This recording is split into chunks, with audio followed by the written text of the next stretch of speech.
This ain't just a channel, this is BBTV. Thankful Thursday isn't about pretending things turned out okay. It's about noticing what stayed standing when they didn't.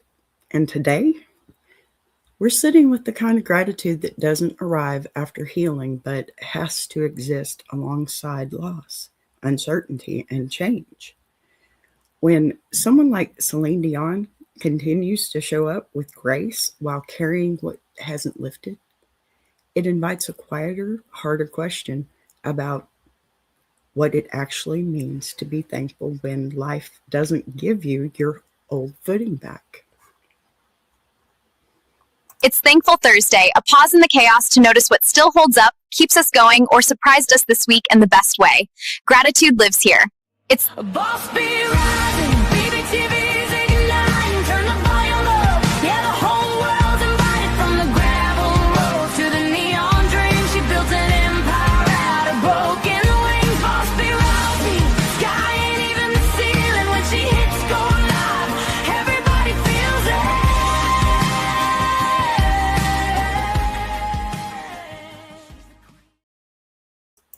Welcome back. Welcome back.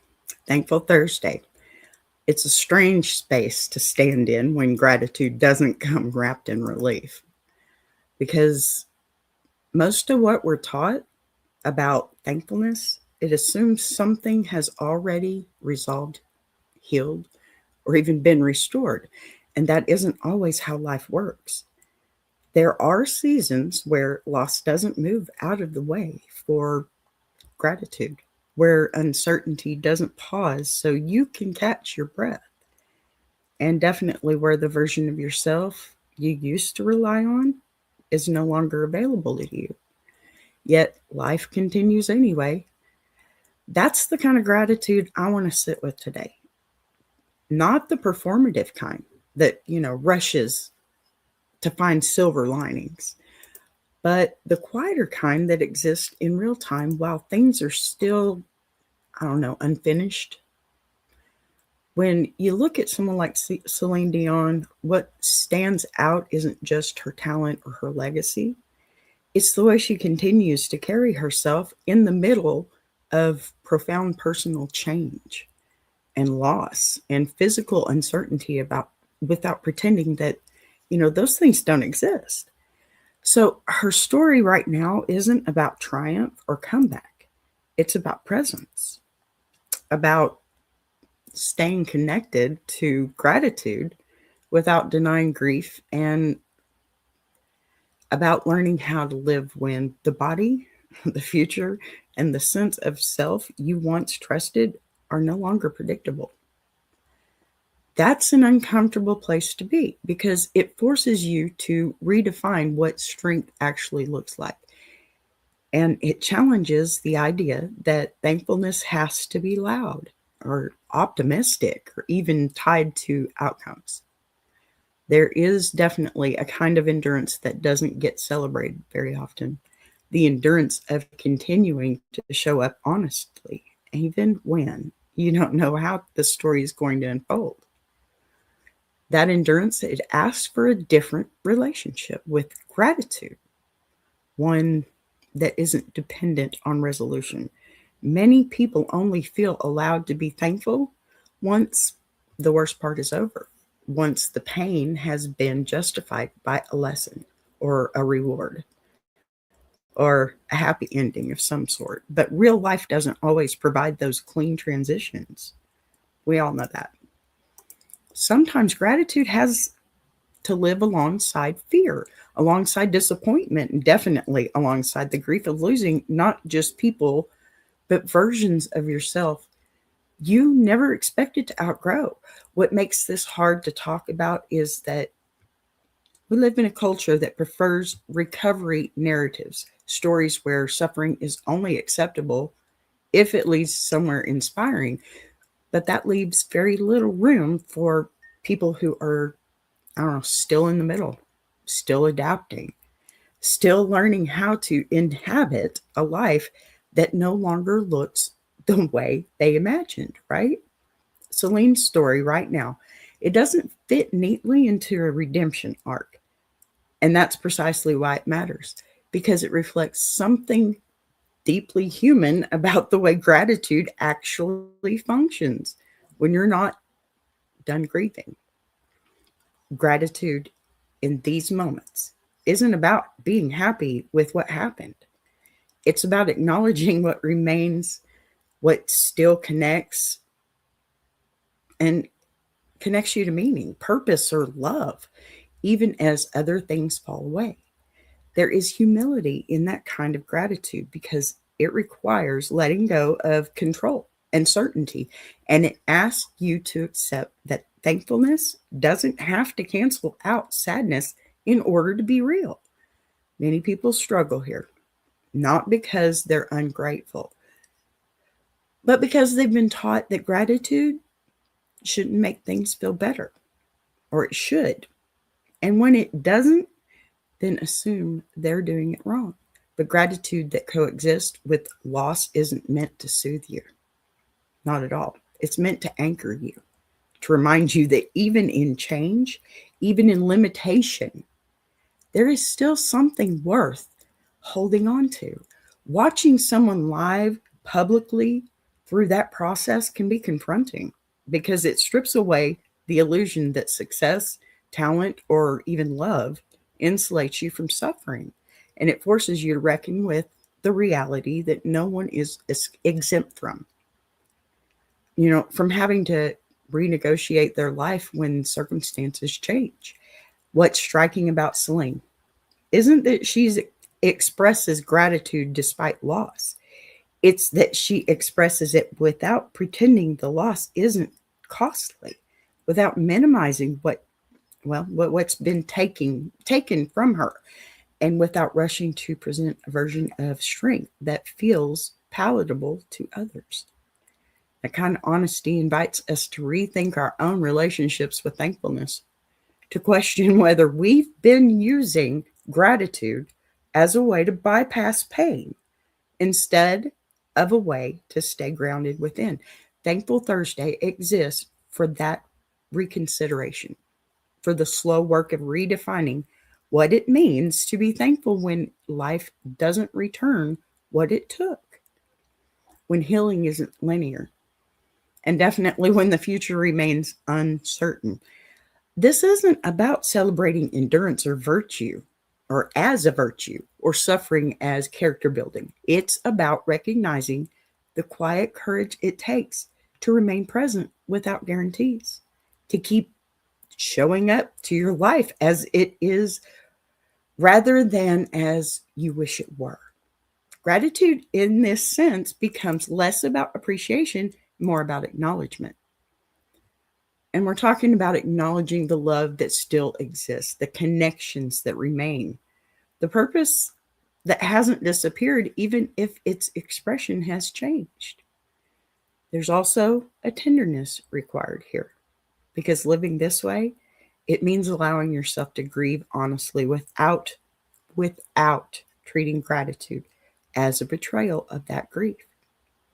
Too often, people feel pressured to choose one or the other, as if being thankful invalidates sorrow or sorrow invalidates thankfulness, when in reality, the two often grow side by side. So Celine's current chapter reminds us, grace doesn't mean ease, and dignity, it doesn't mean denial. It means learning how to carry what you've been given and what you've lost at the same time.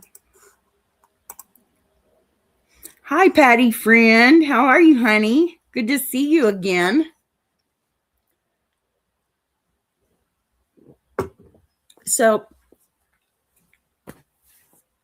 that's really, not something that you master quickly.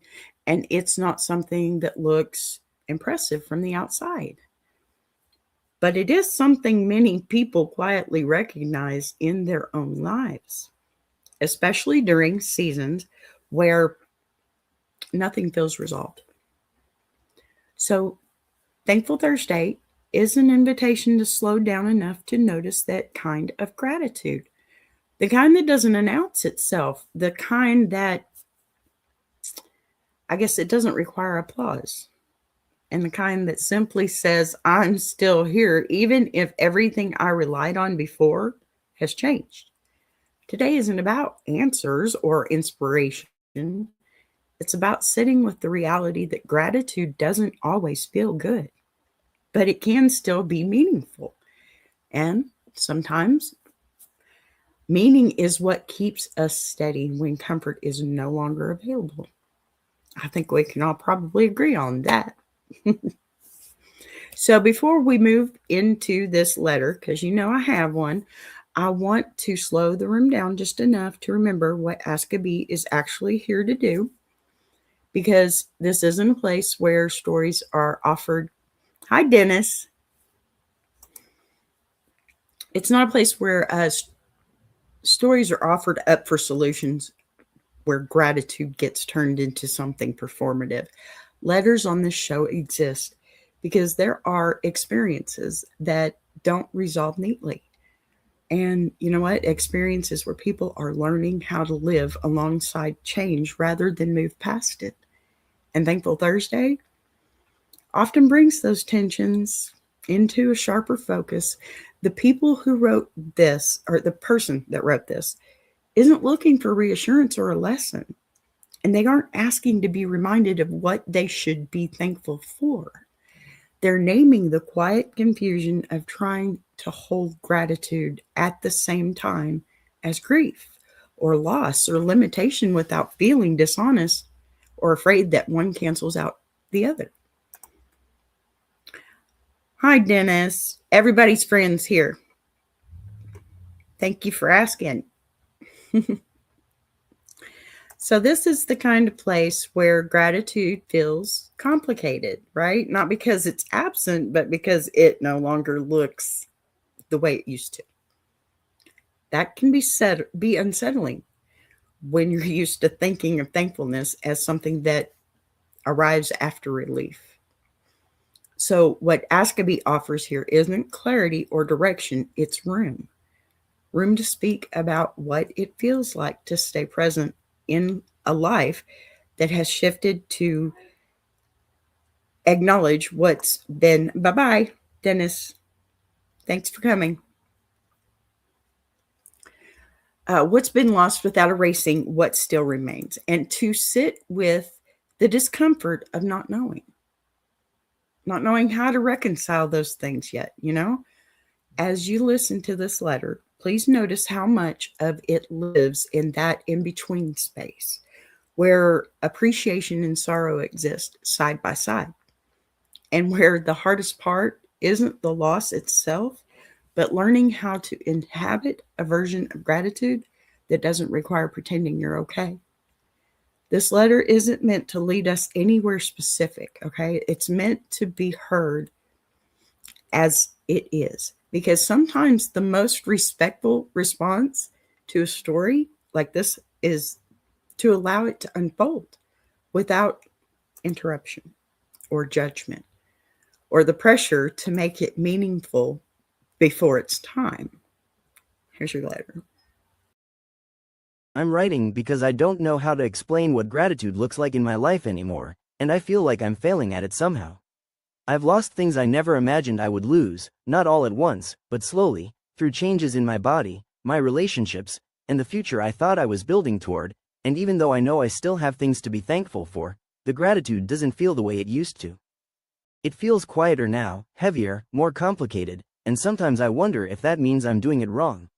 People around me seem uncomfortable when I talk about both loss and thankfulness in the same breath, like I'm supposed to pick one, either be grateful or be grieving, but that doesn't match my reality. There are days when I'm deeply thankful just to wake up, to still be here, to still love and be loved, and there are other days when that same thankfulness sits right next to sadness for what I can't do anymore or what I don't recognize in myself. I feel guilty admitting that, like gratitude should erase the grief instead of living alongside it. I don't want to be ungrateful, and I don't want to pretend I'm okay when I'm not, and I don't know how to hold both without feeling like I'm letting someone down, including myself. I'm trying to learn how to be thankful without denying what hurts, but I don't see many examples of that kind of gratitude, and sometimes I feel very alone in it. I guess what I'm asking is whether gratitude is still real if it doesn't feel light anymore, and whether it's okay to be thankful for what remains while still mourning what's been taken. Signed, learning how to be grateful in a life that no longer looks the way I imagined. Okay. So, what you're just, I want to answer this, and sometimes it's hard for me to get into the answer right away because I just want to say, I hear you, I see you, and nothing that I can say is ever going to sound any more important than those two things, as far as I'm concerned. It's hard to write in a letter, and know that it's going to be, not know if it's going to be anonymous or not. Okay. I don't tell anybody, plain and simple. But I do tell the person that I am reading their letter today. And if by chance you are out there, I want to say that first. I hear you, I see you, and you're validated. Okay. So, what you're describing, again, I'm not a professional. This is all just my opinion. But what you're describing to me isn't a failure of gratitude. It's a transformation of it. And that distinction matters more than most people realize, because gratitude isn't a fixed emotion or a moral achievement. It's a relationship that changes shape as life changes shape, right? When loss enters slowly through the body, through altered capacity, through futures that quietly close rather than collapse all at once, right? Gratitude doesn't disappear, it deepens. And depth often feels heavier than brightness. The reason it feels confusing is because we're taught to associate thankfulness with relief, resolution, or positivity, as if gratitude only counts when it lifts us out of pain instead of anchoring us inside of it. But the gratitude that you're describing isn't shallow or absent, it's mature. And maturity almost never feels light. It feels complex and layered and sometimes lonely, especially when the people around you are more comfortable with tidy emotions than with honesty. So, holding gratitude and grief at the same time doesn't mean that you're either one incorrectly, okay? It means you're telling the truth about your life as it is now, not as it used to be or as others wish it were. What makes this particularly hard is that gratitude is often used socially as a way to close conversations, to reassure others that everything is okay or that suffering has been redeemed somehow. No. And when your gratitude refuses to perform that function, it can make people uneasy. That unease doesn't come from your failure to be thankful. It comes from their discomfort with complexity, with the reality that, hey, some losses don't resolve into lessons, and some changes, they really don't come with compensation. When you talk about feeling guilty for letting gratitude coexist with sadness, what I hear is someone who has internalized that, the idea that gratitude should erase grief rather than accompany it. And that idea is both unrealistic and unfair. Grief doesn't invalidate thankfulness, okay?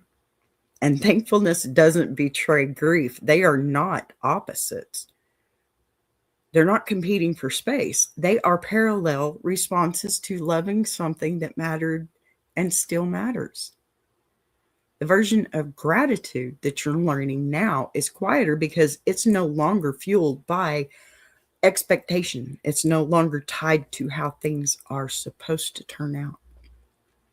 And that can feel unsettling, especially when you've spent a lifetime associating gratitude with reward.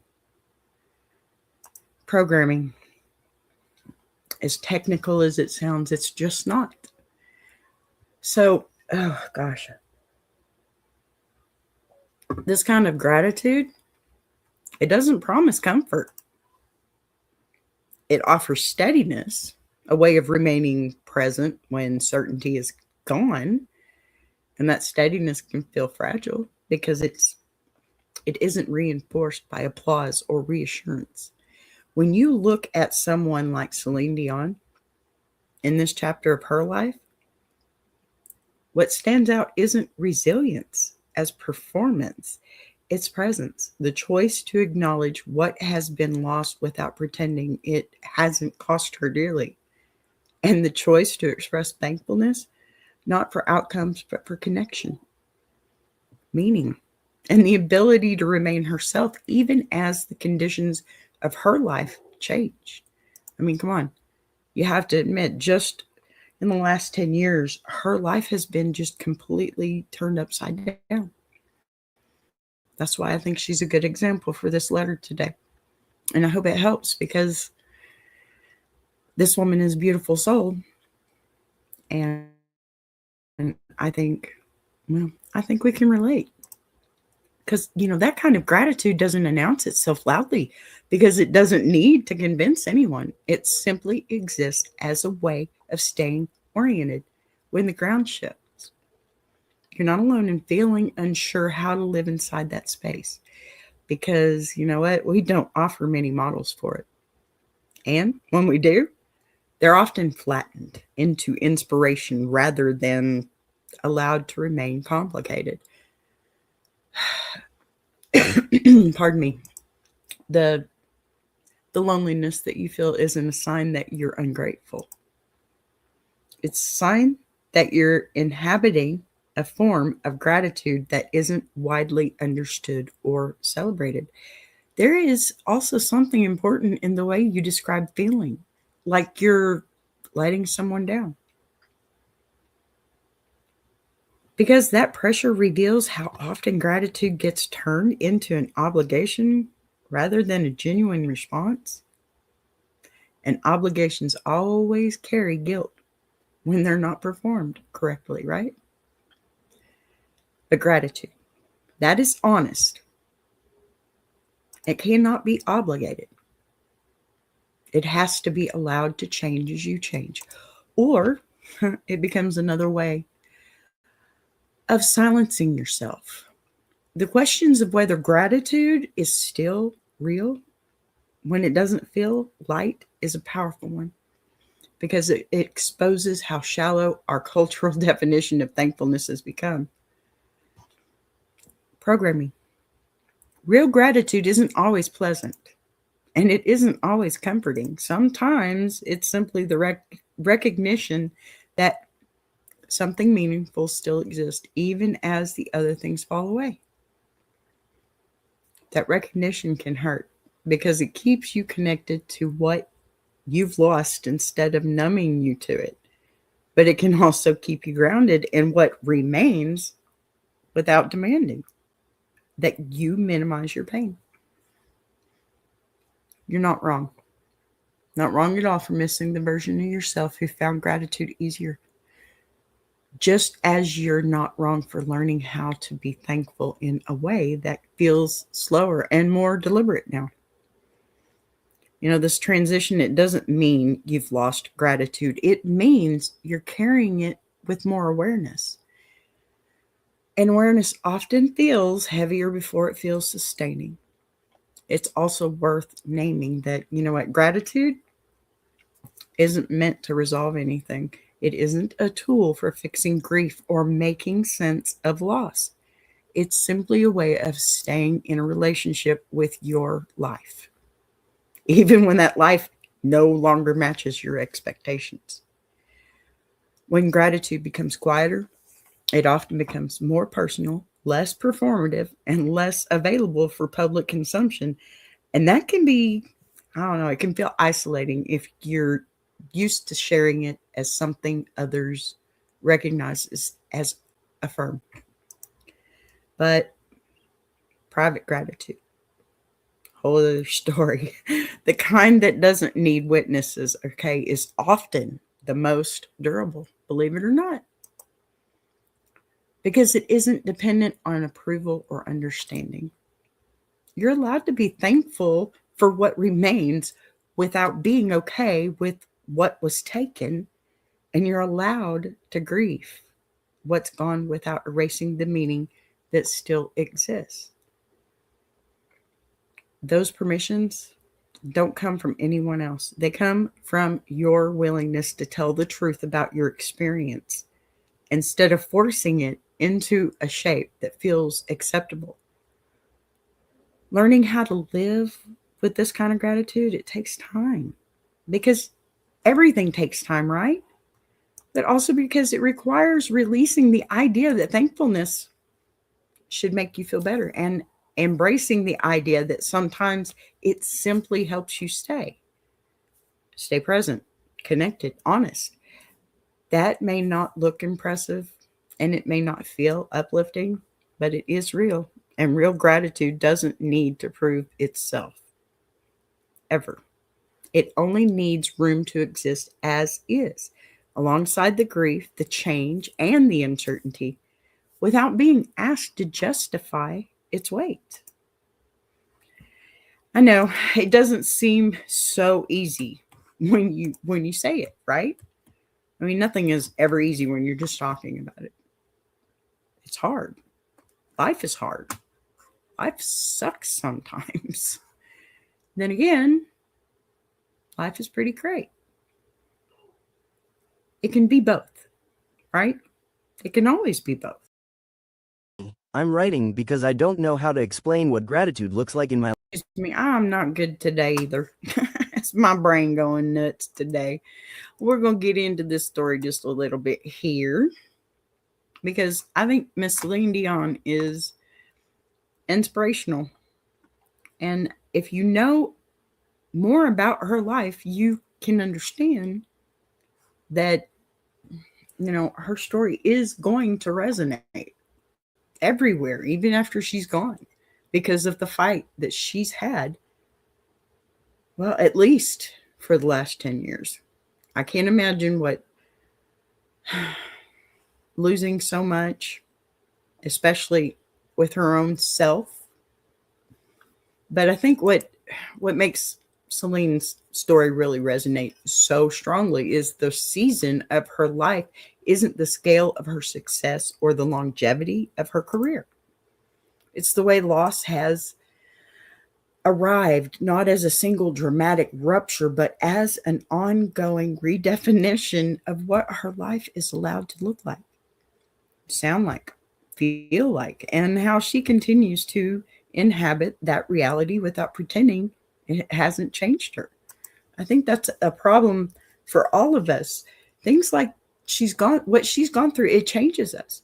And we don't stop and realize that before we've already ruined ourselves in some situations. I know I do that. Sometimes it just kind of sneaks up on you too, and everybody has those moments, don't they?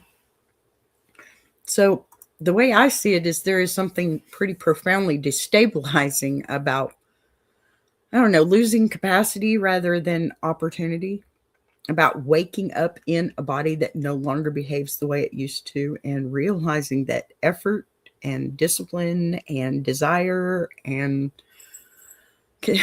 they can no longer guarantee the same outcomes because that kind of loss forces you to renegotiate your identity at its core. So Celine's voice has always been treated as both her gift and her anchor, something that defined her presence in the world and gave structure to her sense of purpose. And the reliability of that voice becomes uncertain, and the loss extends far beyond performance. It reaches into selfhood. What's striking is not that she grieves this openly, but that she doesn't rush to reframe it into something inspirational or palatable, something that reassures others. She's still okay. Instead, she allows the reality of her situation to remain unfinished. And that unfinishedness is deeply uncomfortable for an audience accustomed to comeback narratives and redemption arcs. We tend to celebrate resilience when it looks like restoration. when someone returns to what they were before. But Celine's story right now asks a harder question about what resilience looks like when restoration isn't guaranteed and gratitude has to exist without the promise of return. There is a quiet courage in continuing to show up to your life when the rules you relied on no longer apply, when the future you imagined is no longer available, and definitely when the thing you were most known for can no longer be used as proof of your worth or direction. That kind of courage doesn't announce itself loudly because it isn't trying to convince anyone. It's simply the act of staying present without knowing how the story resolves.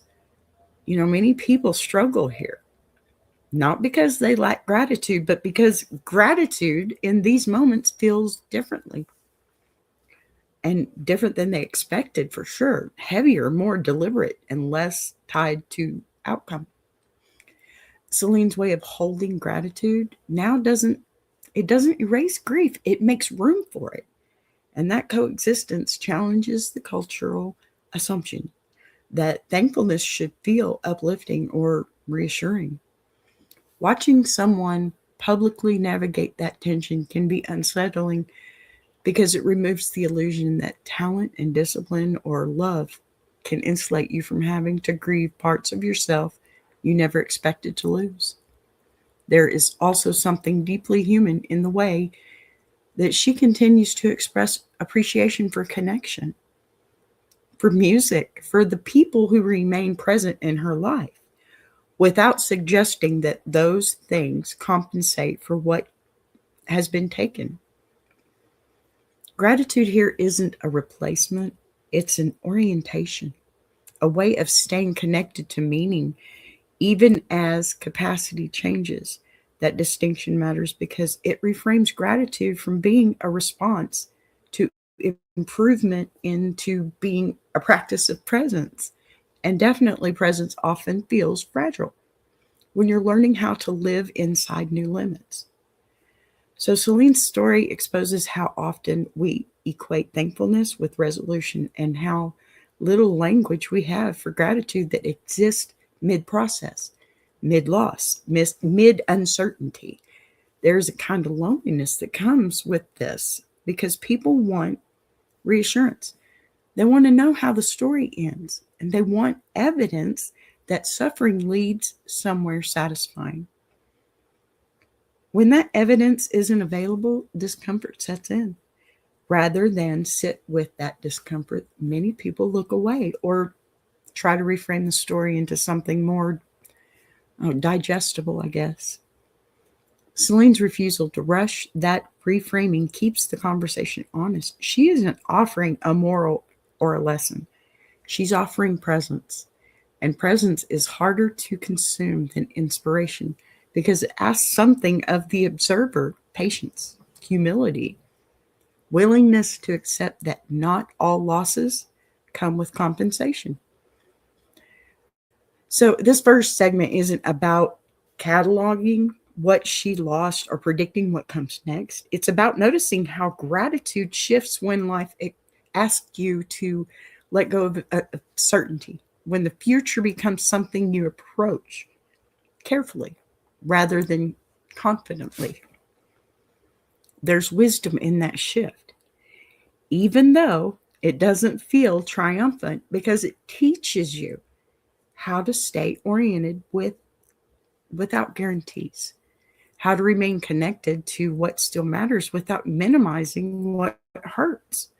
And you know what? How to honor a life that continues to have meaning, even as its shape changes.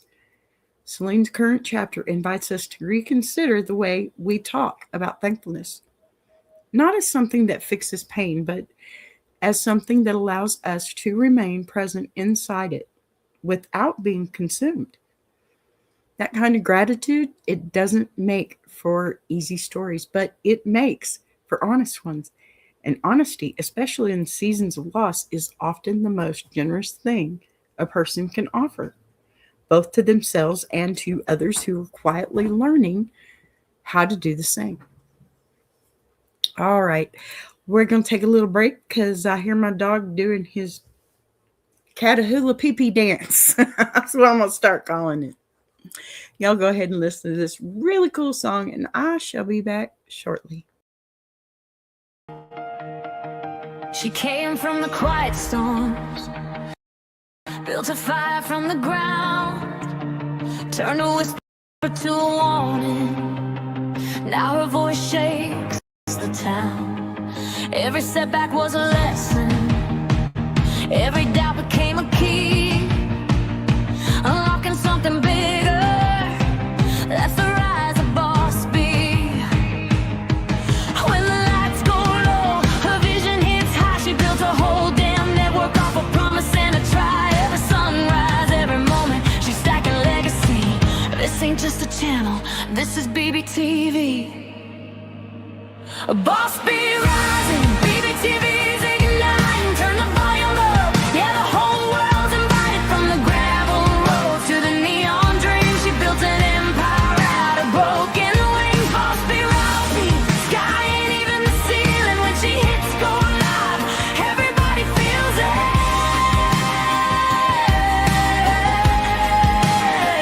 She's the queen of the comeback, the storm in the stream, crafting stories out of heartbeats, making visions out of dreams. Got thunder in the hustle, got a voice that cuts clean. Every mic she touches turns the power unseen. So let brother spin the numbers, let the views rise slow or fast. Boss B doesn't measure wins by echoes of the past. This moment is a pivot, this season's history. Bow down to the founder of the BBTV dynasty. Boss B rising, BBTV's igniting.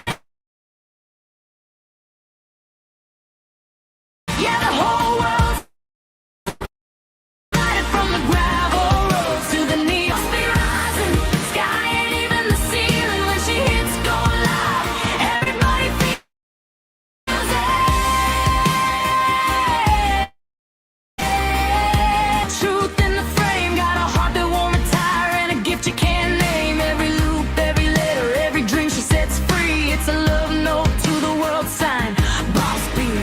And the world keeps watching as the numbers climb, but she's counting all the moments, not the dollar signs. From the late night grind to the daylight scene, she's building something bigger than the algorithm's dream.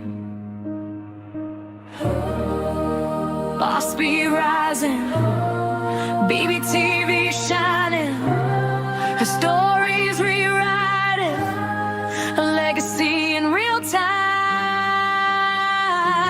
Boss B rising, BBTV's igniting. Turn the volume up, yeah, the whole world's invited. From the gravel roads to the neon dreams, she built an empire out of broken wings. Boss B rising, sky ain't even the ceiling. When she hits go live, everybody feels it.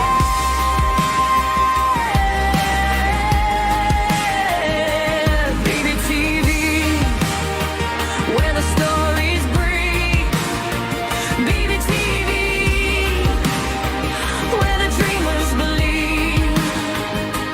Boss B rising, watch her take her place. This is BBTV, this is her grace.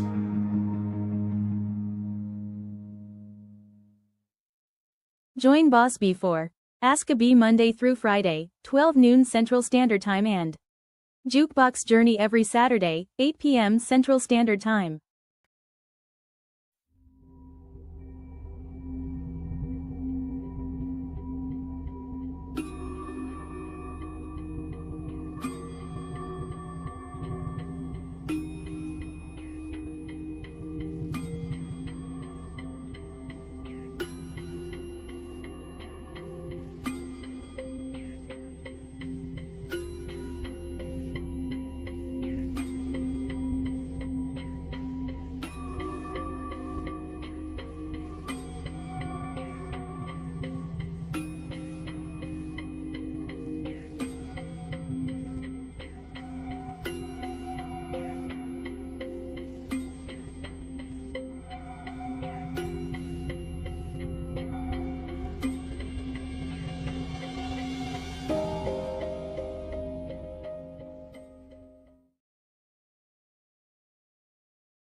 All righty, we are back. And it never goes the way I want it to. I don't know why. So, what do you think about that song, though, y'all? Come on. And did you see the Iron Sharpening Universe? That is Big Jack all the way. Isn't that cool? Y'all get over there and watch some of that stuff. I'm telling you, we are doing major things this year, and it's all going upwards, and we're ready to take you with us. Definitely get over there for Grow and Glow Academy. We had our first, we started on Tuesday night. We replayed it on Wednesday night, and we will see you again next Wednesday night because, hey, we're doing this on the 2nd and the 3rd of every month because you guys need to learn, right? And we are tired of hearing people tell you the exact opposite of what you're supposed to be doing. If you weren't there for the other show, let me tell you what we're doing, okay? First off, 2nd and 3rd Wednesdays. You got that part. But we are building from the ground up one channel to show you how to do it. And at the end of the year, 24 episodes. So get there because you got to be there, okay? We're not just going to give it away to somebody random. You got to show up, okay? But we are going to give it to you.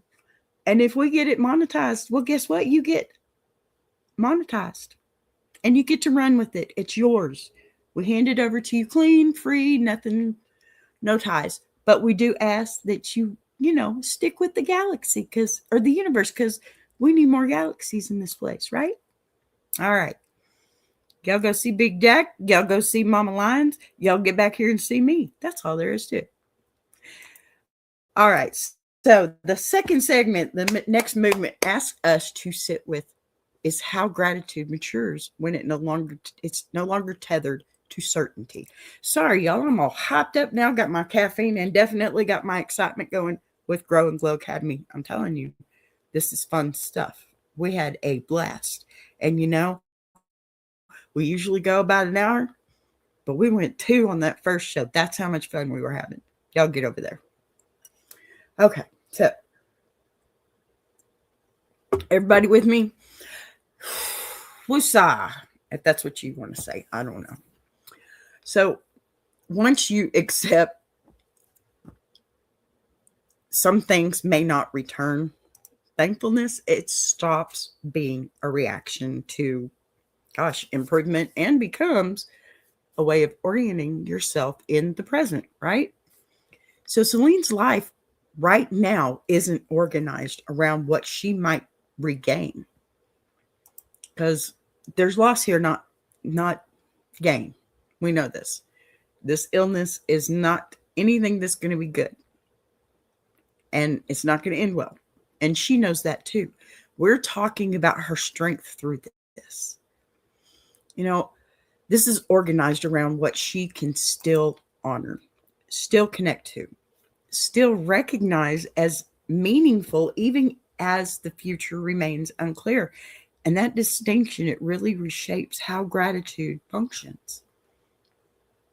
There is a profound humility and acknowledging that you don't know what comes next and choosing to stay anyway, choosing to remain engaged with your life rather than postponing gratitude until conditions improve. This kind of thankfulness doesn't rely on optimism. It relies on honesty. And honesty often feels heavier. It really does because it refuses to bypass fear, disappointment, grief, just in order to sound reassuring.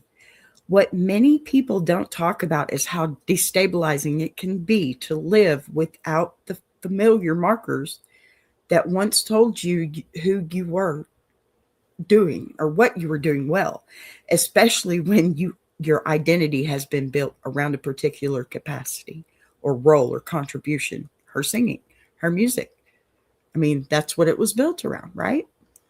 When that marker becomes unreliable because she's having a harder time singing now, right? You're forced to ask deeper questions about worth and purpose and definitely presence. And those questions rarely produce quick comfort. Celine's willingness to remain visible in this space without turning her experience into motivational art offers a rare example of gratitude that doesn't perform for approval.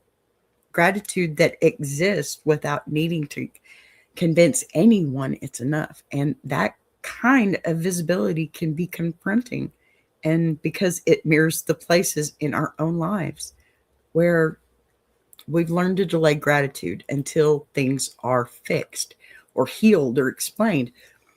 Many people believe they're being honest when they say they'll be thankful once circumstances change, but what they're often doing is protecting themselves from a vulnerability of acknowledging what still matters while also admitting what hurts. Gratitude in the middle requires a different kind of courage. The courage that to stay connected to meaning without guarantees. And that courage is quieter than resilience narratives usually allow.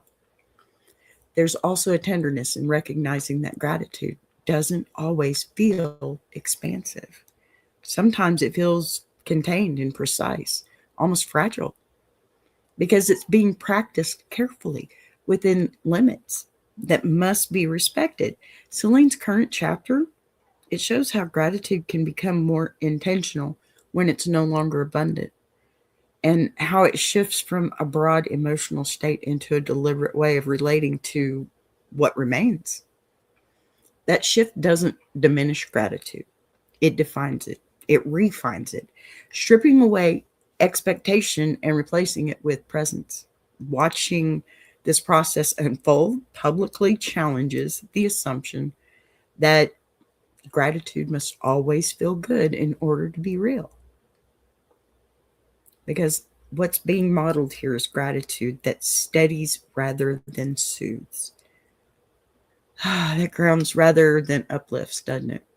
There is a kind of peace that comes from releasing the need for gratitude to justify suffering, to prove that loss was worthwhile or necessary, and instead allowing it to simply coexist with what has been taken. This coexistence, it doesn't resolve the tension, but it makes it livable. And that livability is often what allows people to continue without losing themselves entirely. The final thing in this segment invites us to consider how much permission we give ourselves to practice gratitude honestly, without editing out grief or fear to make it more acceptable. Celine's way of inhabiting this its season reminds us that thankfulness doesn't have to be loud. It doesn't even have to be hopeful or reassuring to be true. It can be quiet and deliberate and unresolved and still hold profound meaning. Ending here doesn't offer closure because closure isn't always available, but it does offer recognition, and recognition that gratitude can be a form of staying present rather than a declaration of being okay. We're not always all okay, are we? And that staying present, especially in the face of loss, is itself a meaningful act. I think we know that one too. And if we don't, well, I'm telling you now, it is very meaningful. So I'm going to go ahead and we're going to end this here without trying to summarize or tie this into something neat. Because gratitude, like the kind we've talked about today, it doesn't resolve into conclusions. It settles into awareness. Thankful Thursday isn't about feeling better. It's about staying present with what still matters, even when things, haven't lifted, changed, or been restored. And that kind of presence, it really deserves respect rather than explanation, I think. So if something today stayed with you, let it stay quietly. without forcing meaning onto it, okay? Or rushing yourself towards reassurance. Gratitude doesn't have to sound hopeful to be real. And it definitely doesn't have to cancel out grief in order to exist. Sometimes it's simply the act of remaining connected to your life as it is, not as it was or as you expected it to be. Okay? And that connection can be enough for now. So we'll pick this back up tomorrow. And I am going to leave you with a little tuber chat and BB as soon as I see this. Lots of good info today, B. Thanks. See you later. Much love. Much more love for you, Patty friend. I love you, sweetheart. You have a wonderful day. A beautiful day, as beautiful as you are. Okay, so I am going to leave you with a little tuber chat, and I still haven't fixed this. I am so sorry. I've had my granddaughter this week, and it's been crazy. Her mama has a new job with a new schedule, and we're all trying to adjust. So just a quick look at what's running in the background here and what's ahead. Let them roll, and I will see you guys tomorrow. Same time, same vibe, same love. Okay? Let me get you some tuber chat. Tuber. Before we roll on, I want to take a second to shout out Tuber Chat, because once again they showed up and held space the way real community does. This channel isn't about noise or numbers chasing, it's about consistency, respect, and actually supporting creators without strings attached. That matters more than people realize. If you're looking for a place that lifts voices instead of talking over them, Tuber Chat is that lane. I appreciate the time, the encouragement, and the steady presence more than I can properly wrap into words. So much love to the Tuber Chat crew for doing what you do and doing it the right way. Tuber! If you're enjoying this show, subscribing is the easiest way to support what's being built here on BBTV. You'll see the join button right next to subscribe. No pressure, no expectations, just an option for people who want to support the channel in a real way. We're live weekdays at 12 p.m. Central, and each day has its own focus. Same honesty, same voice, just different conversations depending on the day. And if you've got a story you want to share, send it in. Anonymous is always fine. How you like that?